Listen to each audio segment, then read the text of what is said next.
Olá pessoal, professor Francisco Brown Neto e hoje vou conversar com vocês um pouco algumas características da unificação alemã e italiana. É claro que para esse contexto o ponto fundamental, ou um dos pontos fundamentais, é o processo do nacionalismo criado a partir de 1789, mais especificamente a partir da Revolução Francesa. Então nós temos esse ponto de inflexão, né, ao qual a derrubada de um Estado, né, considerado ainda uma monarquia absolutista e trazendo uma república, isso traz uma condição de ideia de soberania que se diferia das demais. Quer dizer, a soberania passava a ser pensada a partir da Revolução Francesa, né, a partir do povo. O povo é soberano. Então isso cria na Europa, sobretudo, uma ideia de nacionalismo. E essa ideia de nacionalismo, em partes, né, como uma ideia da burguesia, de um Estado liberal que estava se constituindo a partir desse momento, né, e é interessante a reflexão de Eric Hobsbawm sobre isso, que é o protonacionalismo, no livro Nacionalismo desde 1780, por exemplo, traz essa condição, né, da preocupação das monarquias, né, dos impérios, como o Império Austro-Húngaro, como no caso a própria Inglaterra. Então uma preocupação muito grande, né, o Império Russo. Então as monarquias europeias preocupadas com esse fluxo burguês, sobretudo um fluxo nacionalista, principalmente nas revoluções de 1830 e 1840. Então é um processo, né, interessante se observar o nacionalismo que vai culminar, por exemplo, né, em certa medida, nas unificações italianas e, no caso, a unificação alemã. E nós vamos começar pela unificação alemã, porque ela vai ser conduzida pela Prússia, né, do Kaiser Guilherme e de Otto von Bismarck.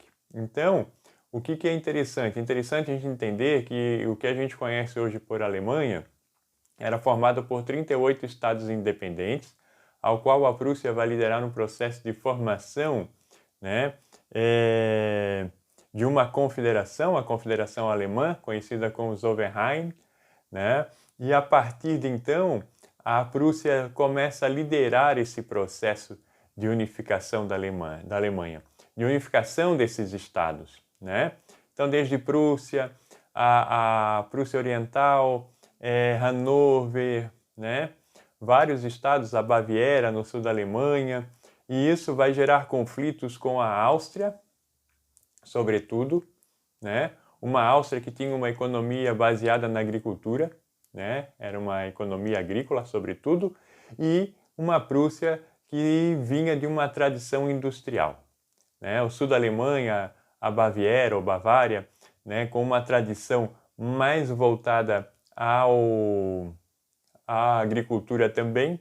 Então nós temos essa condição, né, dessa confederação alemã, da proposta também prussiana do Zollverein, que o Zollverein também era essa condição, né, de já um ensaio de livre comércio ali entre esses 38 estados da Confederação Alemã, né? Então, isso faz iniciar esse processo, então, de tensão, né? Então, nesse processo, né, em 1864, a Prússia entra em guerra contra a Dinamarca, né, e vai anexar territórios, né, principalmente os territórios perdidos a partir do Congresso de Viena de 1815 e 1820. 1866, a Prússia entra em guerra contra a Áustria, né? Então, é um processo também, principalmente pela região sul da atual Alemanha, e aí, né, se dá também, a partir de 1866, um passo importante aí nesse processo, que é a Confederação Alemã do Norte, né? É criada essa Confederação Alemã do Norte, que os reinos do Norte, os estados do Norte se unificam nesse processo, né? Então, você começa a ter uma maior influência da Prússia nesse processo e um isolamento da Áustria, visto que a Áustria, depois do Congresso de Viena, ela sai fortalecida, inclusive ela né, vai ocupar regiões na atual Itália também, ao qual também é um dos motivos do enfrentamento ou do nacionalismo italiano, né, que vai culminar na unificação italiana também, né? Então, nós temos em 1870 a Guerra Franco-Prussiana, entre 1870 e 71, né, que a Prússia vai ocupar a região da Renânia, da Alsácia-Lorena, e vai concluir aí o processo de unificação da Alemanha numa guerra contra a França, né? Nesse momento, o rei Guilherme I ele é coroado Kaiser, ou seja, imperador da Alemanha, né? Inaugurando aí o chamado Segundo Reich, né? O Reich quer dizer o Império Sagrado, então o Segundo Reich é a formação do Império Alemão com a conquista principalmente da Alsácia e Lorena na Guerra Franco-Prussiana, né? Então, né, é esse momento de formação do Império Alemão. Então, vocês observem que, né, os passos dados pela Prússia são passos que fogem do modelo de nacionalismo criado pela Revolução Francesa, por exemplo, que é um nacionalismo republicano, assim como dos Estados Unidos.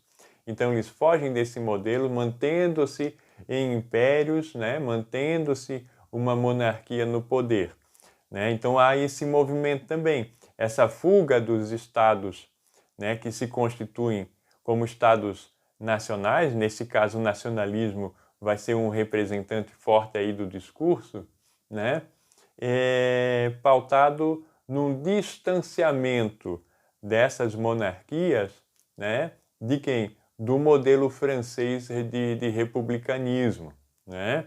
Então nós temos isso na formação da Alemanha, ou seja, na unificação da Alemanha. Isso é um aspecto importante porque depois, na década de 1990, nós temos a reunificação da Alemanha. Porque no período da Guerra Fria, a Alemanha foi dividida em Alemanha Ocidental e Alemanha Oriental, sendo reunificada em 1990, a posteriori da queda do Muro de Berlim, né, em 9 de novembro de 1989. Né? Passando para o processo, né, de unificação italiana, também ela tem uma relação forte com a Áustria, sobretudo após o Congresso de Viena, né? E esse Congresso de Viena entre 1814 e 15, que dividiu ou redividiu, né, os domínios europeus, principalmente a Áustria vai ocupar parte do norte da Itália, né? E aí isso faz com que, ou melhor, fez com que a Itália aflorasse um sentimento nacionalista, né? Então esse sentimento nacionalista do ser italiano numa Itália que era bastante fragmentada, a Península Itálica, né? Porque nós tínhamos, por exemplo, o Reino Sardo-Piemontês, né, governada por uma dinastia italiana, o Reino Lombardo-Veneziano, que esse reino era governado pela Áustria, né, o Ducado de Parma, Módena, Toscana, né, governado por duques que eram subservientes à Áustria, né, os estados pontifícios, né, governados pelo papado, né, e o reino das duas Sicílias, que eram governados pela dinastia dos Bourbons. Essa influência dos Bourbons, né, na Península Itálica, sobretudo no sul, na região da Sicília, né, na Sicília continental, na ilha da Sicília, da Sardenha, da Córcega e aí por diante, né? Então, um dos primeiros movimentos de tentativa de libertar a Itália, principalmente da dominação austríaca, ela se dá nos movimentos, né, como resultado dos movimentos de 1848 por Giuseppe Mazzini, né, que se colocou contra a dominação austríaca, mas esse movimento foi sufocado rapidamente pela Áustria, né, pelos exércitos austríacos. E aí nós temos, dentro desse processo, esse ideal nacionalista, né, que ganha força, sobretudo, no reino sardo-piemontês, em Piemonte e Sardenha, né, onde o conde Cavour, vai ser um dos líderes, né? Aí vocês vejam que já é um movimento que de Mazzini era um movimento de inspiração republicana. Você tem no nacionalismo de Conde Cavour uma inspiração de manutenção de uma monarquia, né? E aí nós temos o Risorgimento, né? Que é o ressurgimento, um movimento de trazer a Itália à sua glória, né? Então, Cavour teve o apoio da burguesia italiana, né? Uma burguesia industrial incipiente e uma burguesia campesina, né? Que já vivia do campo, tá? Esse apoio, né? Sobretudo dos proprietários rurais que vão depois da unificação italiana, inclusive, implementar e impor um modelo capitalista de agricultura na Itália, né? Então, Cavour teve esse apoio, assim como o apoio também da França, porque nós estamos falando de uma França de uma restauração, né? Uma França ali de Louis Bonaparte, de Carlos X, de uma restauração do trono francês depois da queda de Napoleão. Então, né? E como havia rusgas entre a França e a Áustria por conta das guerras, né, do pós-Revolução Francesa, né? Aí você tem esse apoio francês a Conde Cavour também, o que é um ponto que traz aí uma força para o movimento de Cavour, né? No sul, contra os Bourbons, aí nós temos a figura de Giuseppe Garibaldi, né? Que ele vai atacar o reino das duas Sicílias e começa aí um processo de condição de uma unificação partindo também do sul, né? Aí nós temos a figura de Giuseppe Garibaldi e Anita Garibaldi, a catarinense Anita Garibaldi nesse processo. Então é importante também nós observarmos esse detalhe, né? Quando isso é feito, né, aí, né, sai um plebiscito onde a decisão, a mediação que é feita, né, isso em 1860, né, do reino sardo-piemontês, né, de Emanuel Vítor II, né, o rei do reino sardo-piemontês, se tornar o rei das duas Itálias, né, ou seja, a Itália do Sul e do Norte, com exceção dos estados pontifícios, né, porque em 1866 Veneza foi anexada também, né, foi reconquistada da Áustria, né, e Roma em 1870, quando o Papa se refugia no Vaticano, né, Pio IX, ele rompe relações com a Itália, né, e o que acontece, né, ele se fecha no Vaticano e aí nasce a questão romana, que vai ficar de 1870 a 1929 sem resolução, né? Resolvido em 1929, já com Benito Mussolini no poder, né, pelo Tratado de Latrão. O Tratado de Latrão, ele transforma o Vaticano num Estado independente, né, dirigido pela Igreja Católica, é o que nós temos ainda hoje.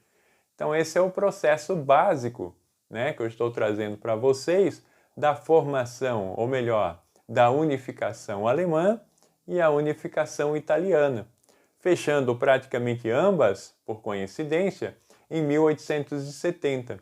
Né? Em 1870, 71, a alemã com a Guerra Franco-Prussiana e a anexação da Alsácia-Lorena, formando assim o Império Alemão, né? E o Reino da Itália constituído a partir de 1870 com a conquista de Roma, né?